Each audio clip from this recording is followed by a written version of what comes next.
Hey there, LeeAnna with Chronic Inspiration. What's up, warriors?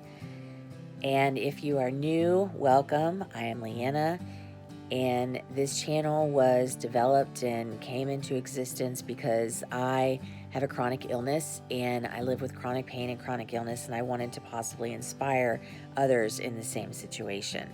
So I have had this channel for about a year, and almost a year, not quite. And last fall, I decided that instead of just me trying to reach millions of people, because in all honesty, even though I think people are looking at it and going, oh, I'm not going to watch that, what's might be happening as well, sure is happening as well, is that people aren't even seeing it because I don't get a lot of exposure on YouTube. I am not doing something right. I don't know what it is. And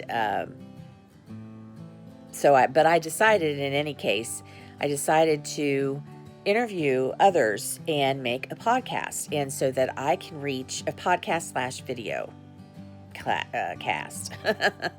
But I just, so that way, others could reach their own audience and possibly mine, and we could reach more people that way to encourage and inspire others to live their best life that they can. And I hate to even say that phrase because it's kind of a cliche now, but the reason that I say it is a lot of times as women, we try to do for others before we do for ourselves. And I know it seems counterintuitive to say that, but you cannot do that, because even if you have family that is relying on you, they're relying on you to deliver. They're not relying on you to come up and show up when you're exhausted and so burned out and tired because you've been burning the candle at both ends and not taking care of yourself.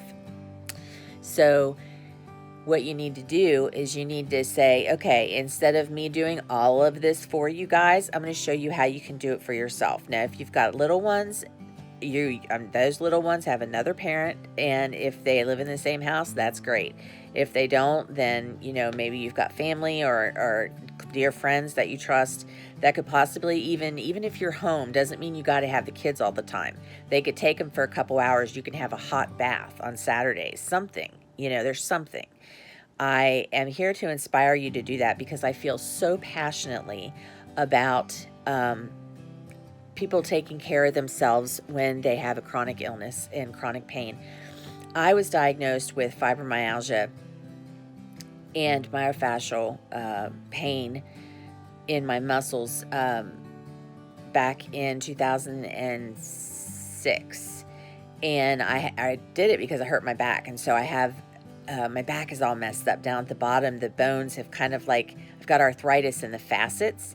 And if you know anything medical, you know what those are. But it's like the little parts of the little joints that are around the spinal column, not the spinal column, but the cage around it. They're hollow. So I have arthritis in those. And, my lower back, I just keep having pain in there, and they can't figure out where it's coming from. The first time I went to a spine doctor, he laughed me out of his office and really pissed me off because he said, you have a scan better than any of us. You're not in any pain. He thought I was making it up. Well, now here we are 15 years later, because it was also in April when I hurt myself. That brought on the fibro. But here we are all these years later, and is that 15? Yeah. And I still have fibro. I also I think I have chronic fatigue as well. But I know there's chronic fatigue built in with fibro. My back is a total mess. It's a total mess.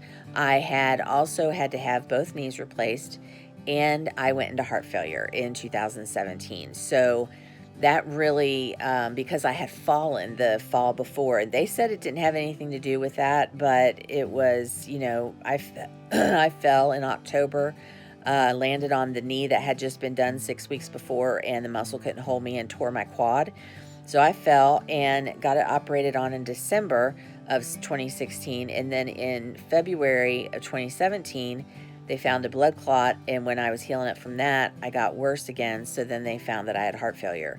And I was pretty in pretty bad shape. It was very touch and go for me for a while because my EF was 20. And like I said, if you have a medical history or you know what an EF is from being, on the other end of it, that's your ejection fraction, which is normally supposed to be between 50 and 55.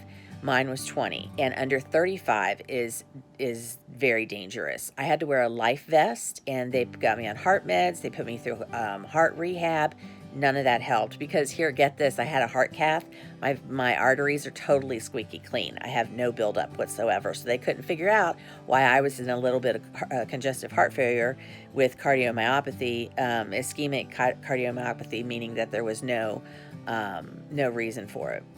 So anyway, I ended up getting a pacemaker, and so that ended up being something that now is help taking care of me. It doesn't beat for me. It tells my heart when to beat, and finally I did come up into a normal EF range.